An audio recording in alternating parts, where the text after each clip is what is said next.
comenzamos a estudiar el Pentateuco, no tardamos con toparnos con la pregunta que está más debatida en todos los círculos. Vamos a ver cómo movemos.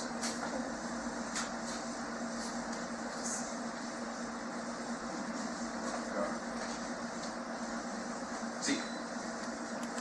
La autoría mosaica. ¿Quién escribió realmente el Pentateuco? Esa es una de las preguntas y debates más grandes que van a encontrar si se van a YouTube, si se van a esos libros, a los videos, van a encontrar debate tras debate, tras debate, tras debate. ¿Quién escribió realmente estos 5 libros? Y muchos estudiantes llegan a esos videos oyendo diferentes posturas que quizás escucharon. La hipótesis documental es la más famosa. Se habla de que hay 4 diferentes vehículos, libros que traen la información con la que se construyó el Pentateuco. Pero necesitamos aclarar esas teorías y necesitamos ver dónde comenzaron, por qué han influenciado la pregunta. Y lo que nos topamos rápidamente, que si estudiamos la historia de la iglesia nos damos cuenta que las preguntas de quién escribió el libro de Moisés no comienzan a aparecer hasta el siglo XIX. El siglo XIX y el siglo XX son las primeras veces que se hace esa pregunta. Es cuando la influencia del siglo XIX y XX comienzan a crear cuestiones, investigación, estudios, y arqueólogos comienzan a tratar de descifrar y ver, lingüistas tratan de descifrar las palabras, el contexto, y comienzan a ver nuevas exégesis y nuevas ideas y nuevas teorías. Pero antes de ver esas teorías, me gustaría llevarlos un poco más atrás, y es ver cuál es la posición histórica que encontramos en la historia de la iglesia acerca de esta pregunta. Desde que comenzamos a ver en los tiempos del Antiguo Testamento hasta Jesús, y aún la iglesia primitiva, los rabinos, la tradición reformada y los siglos de creyentes por los primeros 1600 años, todos dicen Moisés es el autor principal del Pentateuco. Uno de mis profesores en el seminario dice que Moisés es la figura central. Él es el agente que Dios escogió para entregar su revelación a su pueblo. Por supuesto, dice mi maestro, hay algunos que han hecho algunas actualizaciones editoriales. Esto no niega que Moisés fue el que escribió el Pentateuco. Sí hubieron otros que tuvieron que hacer copias para preservar fielmente el texto a través del tiempo. Claro que sí, pero la teoría mosaica no significa que Moisés escribió todo este libro en una noche, ni que copió letra por letra él solito personalmente, pero sí se dice que Moisés escribió esta palabra porque el Señor, lo vamos a ver en la Escritura, y hay revelación que nos habla acerca de esta realidad. Moisés sí necesitó escritores, necesitó escribas. Sí vemos en la Escritura que hubieron notas aclaratorias que fueron integradas después. Sí vemos que hay algún vocabulario que ha sido actualizado, pero no ha cambiado. Y sí vamos a darnos cuenta que hay narraciones adicionales en el Pentateuco, especialmente Deuteronomio 34, donde se habla de que Moisés murió. Entonces sí van a haber algunas claves de que Moisés escribió, pero que hubieron otros también que han puesto algunas notas. Pero la tradición bíblica nos habla que Moisés sigue siendo el autor humano que Dios designó para esto específico. Y aquí viene una evidencia interna de la palabra del Señor, y ustedes lo pueden ver en el Pentateuco mismo.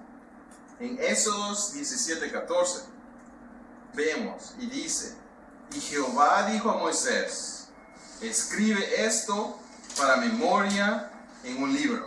Dios le está hablando a Moisés, y en la palabra del Señor vemos cómo el Señor le está hablando a Moisés para que lo escriba. En Éxodo 24:4 dice, y Moisés escribió todas las palabras de Jehová. En Números 33:2 dice, Moisés escribió sus salidas conforme a sus jornadas. En Deuteronomio 31:9 dice, y escribió Moisés esta ley y la dio a los sacerdotes.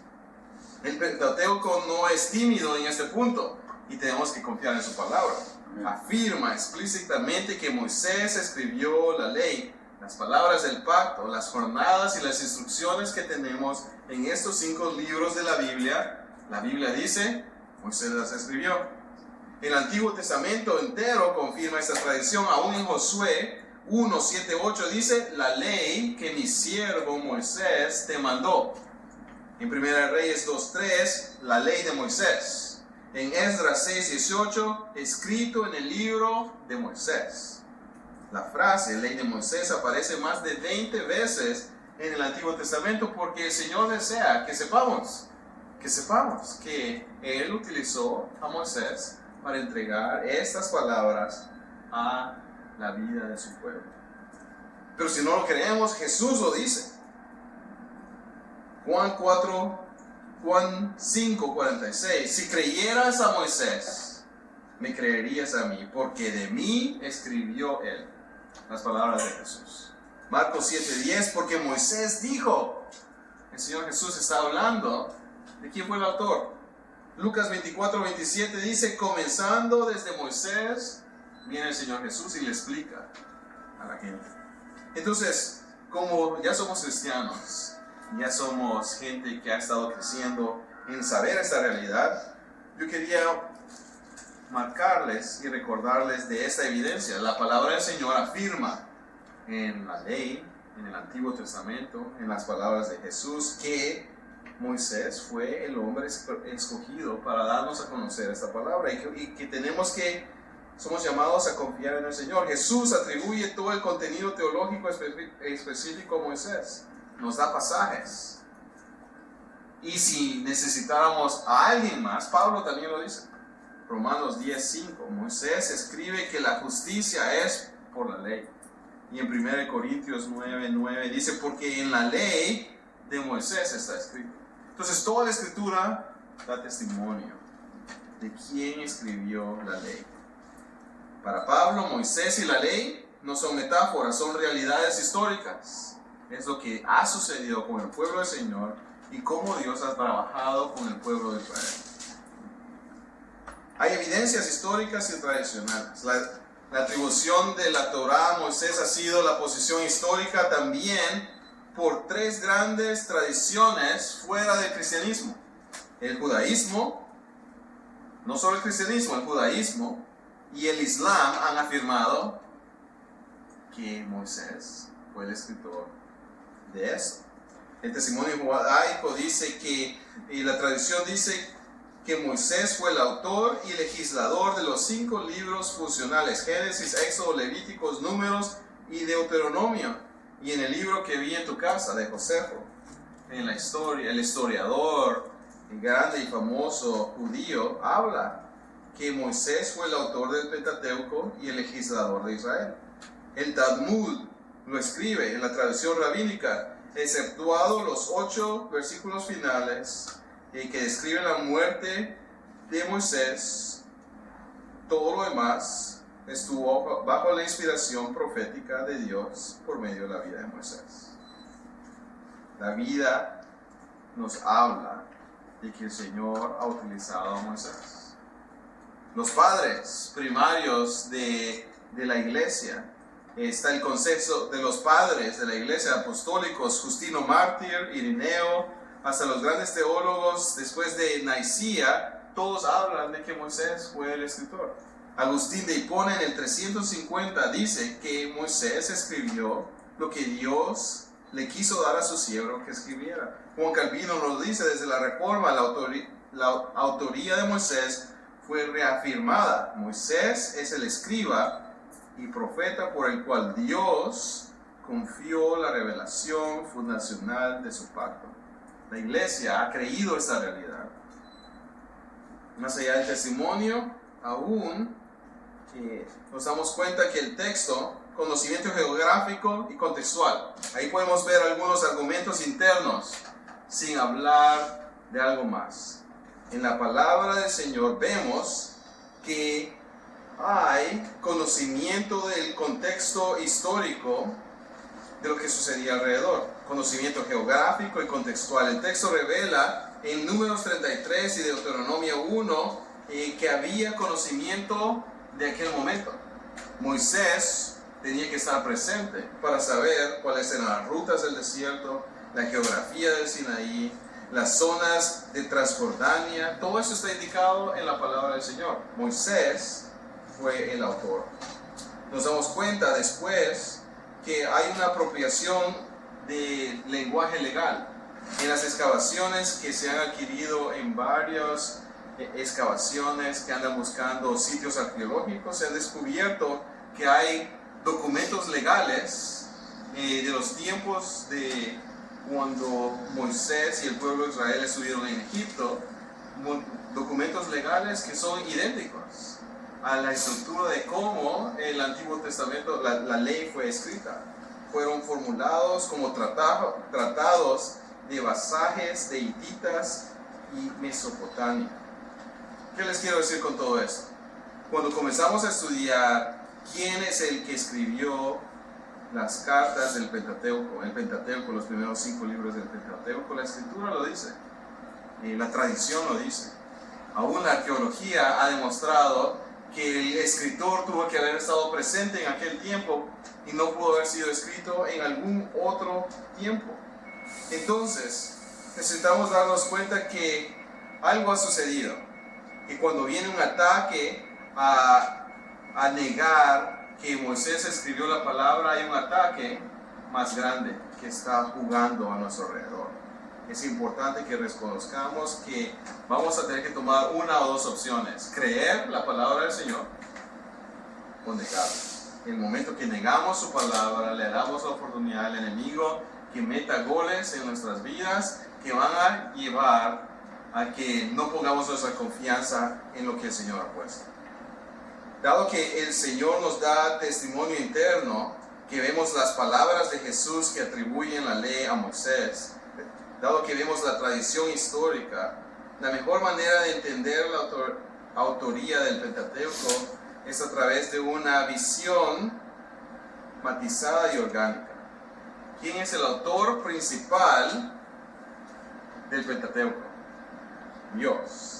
¿Quién es el vehículo por el cual Dios escribe su ley para dársela a su pueblo? Dios utiliza a Moisés como ese autor principal, el legislador. Él es el que escribe el núcleo, el que guarda la voz del Señor y que la coloca bajo inspiración divina en estos 5 libros.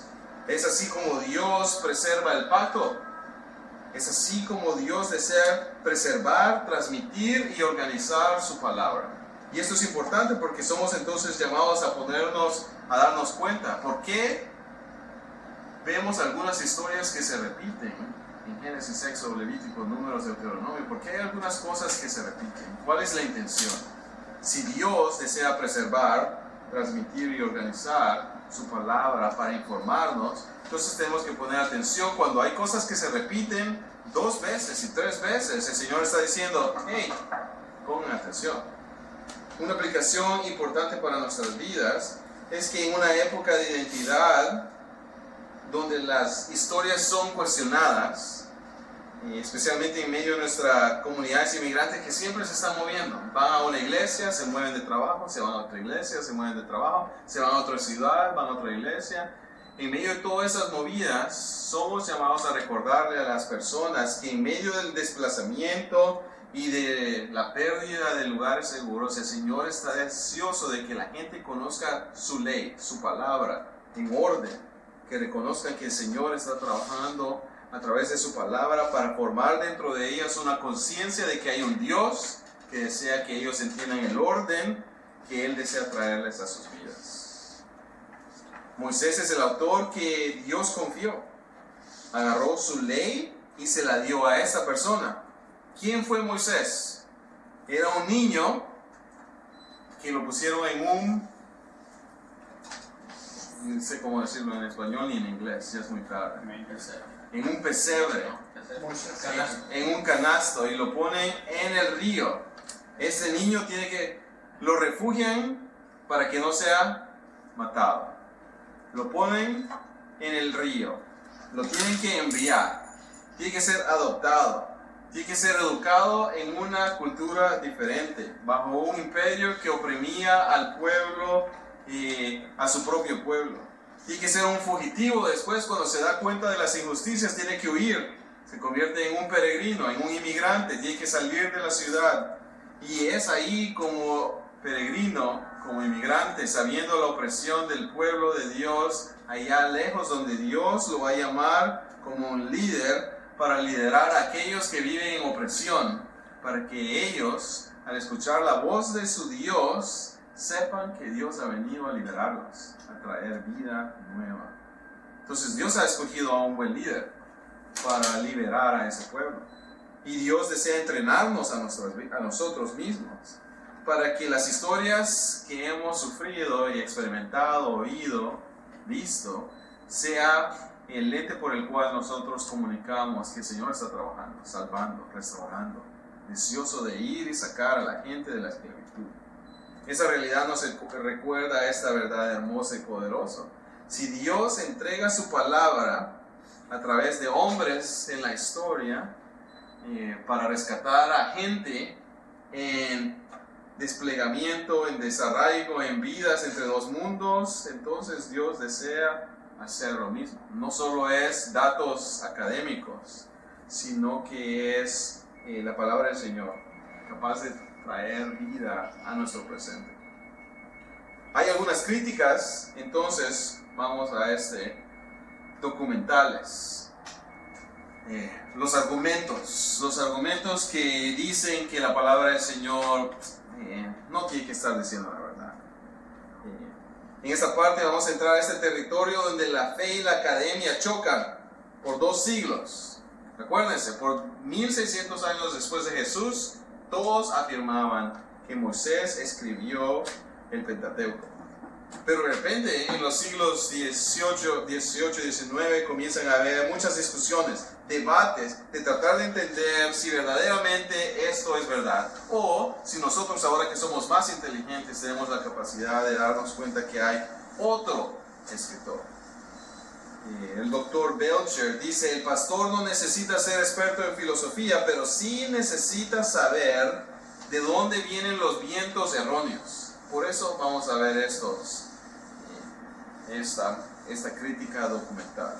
Esta hipótesis documentaria habla de la JEDP, sus variantes. Comienza al final del siglo XIX. Hay un teólogo alemán que se llama Julius Wellhausen, que él comenzó a crear la hipótesis documentaria, y en esta teoría propone que el Pentateuco no proviene de Moisés, sino que esta es una combinación de 4 documentos que fueron escritos mucho después. Y esos documentos son el Yavista, que es un énfasis, que si vemos el Antiguo Testamento nos vamos a dar cuenta que hay un énfasis en la terminología de llamar a Dios Yahvé. Eso significa que alguien escribió acerca de Yahvé.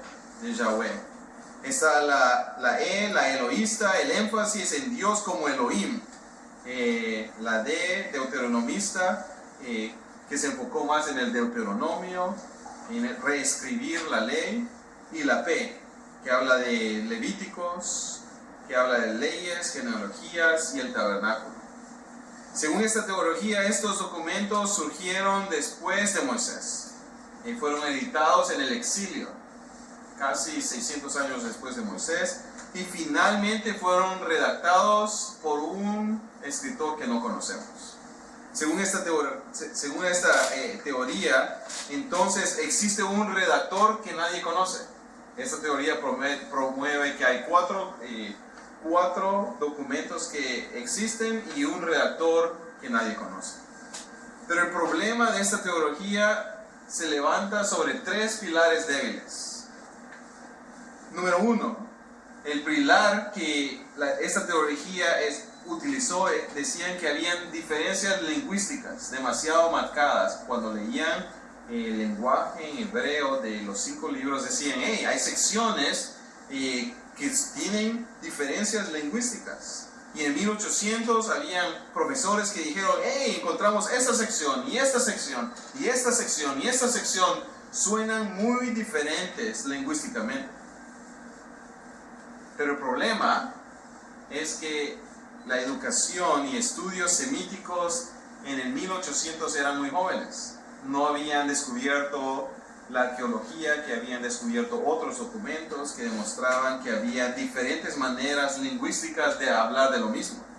Entonces, fue en los años 2000 cuando la tecnología comenzó a funcionar de una mejor manera, que estos supuestos cambios lingüísticos de la teoría documentaria demostraron que no habían variaciones de escritor o del lenguaje, solo habían variaciones de registro, de género y propósito. Aquellos escritura que parecía diferente tenían un propósito diferente de significado. Lo que quiero decir es, el ejemplo es este. Muchos dicen, un solo autor puede usar distintos estilos según el propósito del pasaje. La Biblia lo hace todo el tiempo, y estos son algunos ejemplos. En Éxodo 14, de repente Moisés comienza a hablar que ellos cruzaron el Mar Rojo, y escribe como historiador, y escribe esto: entonces extendió Moisés su mano sobre el mar, y los hijos de Israel entraron por el medio del mar. Entonces, los redactores que estaban diciendo, hey, aquí hay problemas, porque este texto suena como historia, y Éxodo 15:1 dice lo diferente. Dice, cantaré yo a Jehová, porque se ha magnificado grandemente, nos ha hecho pasar sobre el mar rojo. Entonces estaban marcando algo que suena como historia, y algo que suena como un canto de adoración, como diferentes escritores. Pero los nuevos historiadores, los nuevos estudios semíticos lograron explicar correctamente que aquí no hay dos escritores diferentes, sino que en uno Moisés está contando una historia, y en el siguiente capítulo Moisés está cantando una canción de adoración, de agradecimiento. Las diferencias lingüísticas que miraban en 1800 no habían entendido que dentro de el Pentateuco habían diferentes maneras de hablar. Unas son históricas, unos son cantos, unos son como los salmos, otros son narraciones, otras son fórmulas legales de cómo explicar. Otros decían, no, aquí está pruebas de que diferentes personas han escrito este libro. Y comienzan a decir, miren, estos textos solo usan la palabra Dios como Yahweh, y estos otros versículos hablan de Dios como Elohim. Estas son dos autores diferentes en diferentes tiempos y no pueden ser el mismo. Pero a través de la arqueología se descubrieron documentos que lograban explicar estos dos nombres de una mejor manera. En el antiguo cercano Oriente era común usar múltiples nombres para un mismo ser divino. Cada uno enfatizaba diferentes aspectos. El mismo Salmo 19 usa Elohim en la primera parte y Yahweh en la segunda. Los dos autores del Salmo están tratando de marcar algo diferente. El uso de varios nombres de Dios tiene un propósito teológico. Por ejemplo, Wellhausen argumentó que el pasaje usa Elohim y otro Yahweh, y decía, estos son dos autores diferentes. Pero si nosotros nos vamos a estudiar el Salmo 19, por ejemplo, en el hebreo, nos damos cuenta de una realidad. Cuando el Salmo 19:1 dice, los cielos cuentan la gloria de Dios. Cuando los cielos cuentan la gloria de Elohim. En la segunda mitad dice, Yahweh es el Dios del pacto. ¿Qué estamos hablando aquí? En este versículo, Dios, Elohim, se revela en su gloria y creación. Elohim habla de la creación, del Dios creador, del Dios glorioso, pero cuando hablamos de Yahweh, hablamos del Dios que despliega su carácter de rey, establecedor de ley. Los dos nombres hablan de Dios. Elohim habla del creador universal, Yahweh habla del Dios del pacto. Entonces cuando Moisés escribe acerca de Yahweh, él está hablando, pónganle atención al Dios del pacto. Pero cuando él está hablando de Elohim, dice, pónganle atención al Dios que ha creado todas las cosas. Aquellos historiadores del siglo XIX decían, no, esos son diferentes autores. Pero nosotros, al ver la unidad de la Escritura, nos damos cuenta, wow, Moisés estaba llamando a un pueblo a no solo pensar en Dios, pero está llamando al pueblo a pensar en su Creador. Cuando la gente vive en caos, tenemos que decirle al pueblo, amigos, Elohim, el Dios que ha creado todas las cosas, que trae paz en medio del caos, está con nosotros. Pero cuando la gente está asustada y se pregunta si Dios me puede perdonar, le podemos decir a la gente, hermano, el Dios, Yahvé, el Dios de pactos, el Dios que nunca se da por vencido, Él le puede perdonar. Entonces, vemos rápidamente ahí en ese ejemplo que no habían dos dioses, que no habían dos escritores, un solo Dios, diferentes maneras de explicar quién es el verdadero Dios. Pero también los escritores decían, no, aquí tiene que haber varios escritores porque vemos historias duplicadas. Dice, hay narraciones dobles como la creación en Génesis 1 y la creación en Génesis 2, o historias paralelas cuando Abraham y Isaac presentan a sus esposas como hermanas. Eso tiene que ser dos diferentes escritores que han confundido, pero se les olvida que la repetición es un recurso pedagógico, donde el Señor desea enseñarle a su pueblo algo importante acerca de Él. En Génesis 1 vemos el panorama cósmico. Dios crea el universo y lo crea en orden. Pero en Génesis 2 ahora viene una visión pastoral, donde Dios quiere que se dé cuenta el pueblo que hemos sido creados del polvo, que hemos sido formados por Él, que Él ha tenido que venir a soplar vida a nuestra vida, que Él ha tenido que venir a plantar un huerto para que habitemos en Él, que Dios establece el matrimonio. Génesis 1 y Génesis 2 no se cancelan, sino que informan diferentes aspectos de Dios.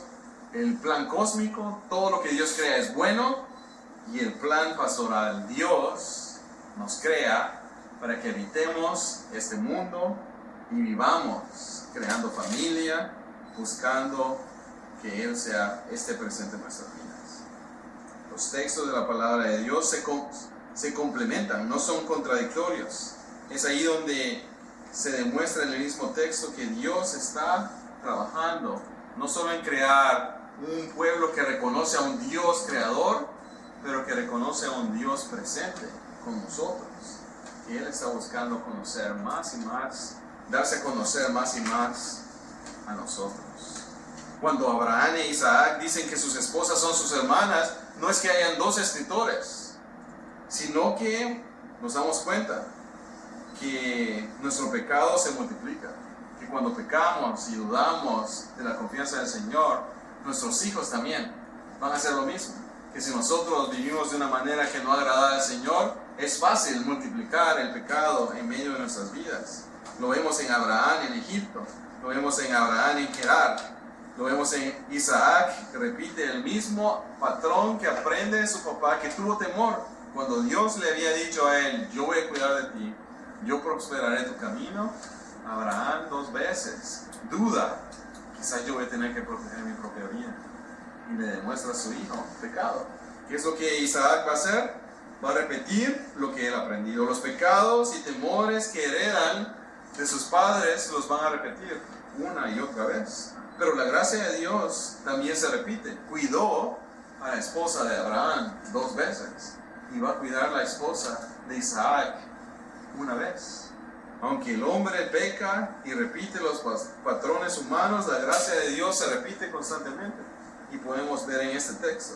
Este patrón literario es intencional para demostrarle a los lectores: Moisés no es el superhéroe, es Dios el que cuida de nosotros. Es Él el Dios de pacto. Él es el fiel, aun cuando nosotros no somos fieles. Más ejemplos bíblicos de repetición. Los 10 mandamientos son dados en Éxodo 20, en el Sinaí, que hablan acerca de nuestra identidad. Pero en Deuteronomio 5, 39 años después, el Señor les tiene que dar nuevamente el pacto. La gente se lo ha olvidado. Muchos han muerto. Y es necesario que nos demos cuenta. No solo se trata de decirles una vez a nuestros hijos: no hagas eso. Pero vas a tener que decir mañana, y el día siguiente, y el día siguiente, y el día siguiente. Y primero Dios, un día no lo van a hacer. Y tú no te vas a dar cuenta para celebrarlo. Es parte de nuestro error. Y el Señor repite múltiples veces. No para que dudemos de lo que Él nos está diciendo, pero para que nos demos cuenta. Necesitamos oír su voz divina, que constantemente trata de construir en nosotros un corazón sensible a su palabra. Las leyes de la Pascua son escritas 2 veces en Éxodo 12, 9. No son contradicciones, sino aclaraciones a las nuevas circunstancias. En Éxodo están en Egipto, en Número ahora están en el desierto. Tienen que entender el llamado de Dios a sus vidas y poderlo aplicar a sus vidas. En Génesis comenzamos a ver esa realidad. Quiero ver, me perdí aquí una página. ¿Qué piensan de esto? Porque el enemigo eso es lo que quiere. Que veamos críticas, que dudemos. Pero si examinamos su palabra, nos damos cuenta que su palabra nos está informando que somos llamados a confiar. Que si vemos la historia de la iglesia, la historia nos ha afirmado que somos llamados a confiar. Que si vemos las críticas de arqueología moderna, también vamos a tener que tomar una decisión. ¿A quién le vamos a creer? ¿Vas a creer la palabra del Señor donde afirma que Moisés escribió estas escrituras? ¿O vas a creer en fe a esta teoría que ha sido desprobada, pero también que requiere pasos de fe porque no tienen todas las pruebas? Entonces los nombres, como hombres somos llamados a pensar, ¿qué es lo que el Señor hace? El Señor siempre trae unidad. El enemigo siempre trae fractura y trae división. Somos llamados a ponernos atención a eso. ¿Qué piensan acerca de este testimonio interno, histórico y de la crítica? ¿Han oído algo acerca de esto en sus círculos? Yo creo que también los que copiaban las escrituras también añadían como notas y cosas así para aclarar. Sí, cuando estás leyendo diferentes ciudades, dice ya no es llamada Luz, ahora es llamada Belén. Sí. Y ves que hay editores que están tratando de comunicarle al pueblo la ley del Señor y decirle, esto se llamaba de esta manera. Sí, lo vemos. Creo, bueno, estaba mirando de la crítica, ¿no? De que socavan la credibilidad de las escrituras. Pero algo que resalta, ¿no? Es que siempre Satanás se ha movido de esa forma, poner en duda la palabra de Dios. Sí.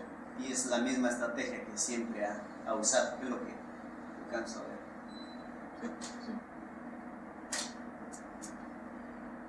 Sí, nos damos cuenta que la Biblia siempre se interpreta desde su propio mundo literario. No podemos interpretar la Biblia desde afuera con herramientas del mundo. La tenemos que ir y conocer y entender quién es el Dios que está hablando y a quién le está hablando. Le está hablando a su pueblo. Y como su pueblo somos llamados entonces a poner atención. Los críticos del siglo XIX llenaron vacíos con imaginación. Eso es lo que hicieron. Porque si se dan cuenta, dicen, veo 4 maneras diferentes, tiene que haber habido 4 escritores. Pero hay una unidad que no entiendo, entonces tiene que haber organizador que no conocemos. Entonces tienen que imaginarse también y tienen que crear cosas que aún ellos tienen que en fe moverse para criticar la palabra del Señor. Al final, toda teoría, incluyendo esa teoría, requiere ese salto de fe. La pregunta no es si vamos a creer, sino en quién vamos a creer. ¿En las dudas humanas? ¿O vamos a creer en aquel que habló, sea la luz, y la luz fue hecha?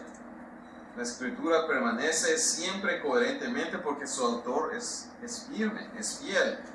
Entonces la crítica documental bajo la luz de la arqueología moderna nos enseña que en los últimos 100 años han habido más testimonios y testigos que afirman la credibilidad de la escritura. Por ejemplo, en los últimos 100 años ha habido arqueologías que han demostrado cosas que muchos han dicho, los nombres de la Biblia no son así. En aquel tiempo, cuando la gente mira las listas de nombres, muchos habían dicho por medio de la historia, esos nombres se los han inventado hace pocos años. Pero hay documentos nuevos que fueron encontrados en periódicos diferentes de segundo milenio, que traen muchos de los nombres similares. Eso descalificó esas teorías. Otros decían, sí, pero el Deuteronomio está escrito de una manera diferente del estilo de Génesis, Éxodo, Levítico. Parece un documento. Pues en 1923 encontraron un documento hitita legal que estaba escrito en la misma estructura, donde se habla de un jefe, las expectativas, las reglas, los documentos, y todo Deuteronomio está escrito con ese material que fue escrito hace más de 3,000 años.